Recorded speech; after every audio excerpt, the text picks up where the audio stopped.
ভাবে দুর্ঘটনা ঘটে, ৩ জন আহতদের শারীরিক অবস্থা কেমন?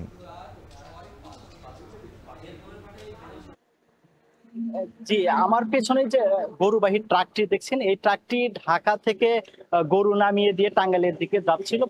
এখানে এসে ট্রাক চালক এই ট্রাকটি পার্কিং করে রেখেছিল। পরবর্তীতে ঢাকা থেকে ছেড়ে আসে একটি মাইক্রোবাস শেরপুরের দিকে যাচ্ছিল। এখানে আসার পর মাইক্রোবাসের সামনের চাকা ফেটে যায়। পরবর্তীতে সেই চালক নিয়ন্ত্রণ হারিয়ে এই দাঁড়িয়ে থাকা ট্রাকের পিছনে সজোরে ধাক্কা দেয়। এতে মাইক্রোবাসের সামনের অংশ দুমড়ে মুচড়ে গিয়ে ঘটনাস্থলে ২ ছেলে সহ বাবা মারা গিয়েছে। তাদের বাড়ি শেরপুর বলে আমরা জানতে পেরেছি। পুলিশ জানিয়েছে যে যারা নিহত হয়েছে তাদেরকে গোরাই হাই থানা পুলিশের হেফাজতে নেওয়া হয়েছে। তাদের স্বজনদেরকে অবগত করা হয়েছে। স্বজনরা আসলে আইনি প্রক্রিয়া শেষে তাদের লাশ পরিবারের কাছে হস্তান্তর করা হবে। আর আহত যে ৩ জন রয়েছে সেই ৩ জনও যে আমজাদ মারা গিয়েছে তারই পরিবারের সদস্য। আর এখানে যারা হাসপাতাল টাঙ্গাইল জেনারেল হাসপাতালে চিকিৎসা নিচ্ছেন তাদের মধ্যে ৩ জন যারা আছেন তাদের অবস্থা এখন মোটামুটি সুস্থ বলে জানিয়েছেন পুলিশ। তারা বলছেন যে চিকিৎসা শেষে তাদেরও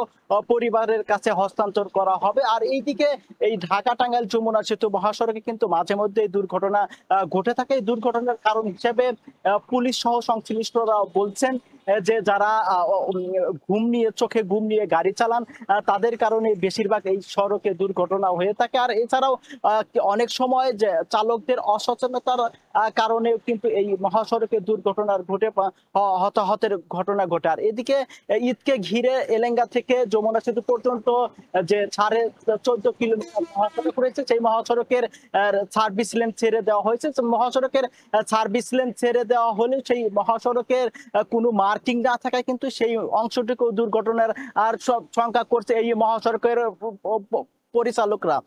তো এই মহাসড়কের ব্যবহারকারীরা বলছেন যে ওই নতুন সড়কে যদি মার্কিং করে দেওয়া হয় তাহলে দুর্ঘটনা অনেকটাই কমে যাবে। তো এই ছিল আমার কাছে টাঙ্গাইলে দুর্ঘটনার সবশেষ তথ্য।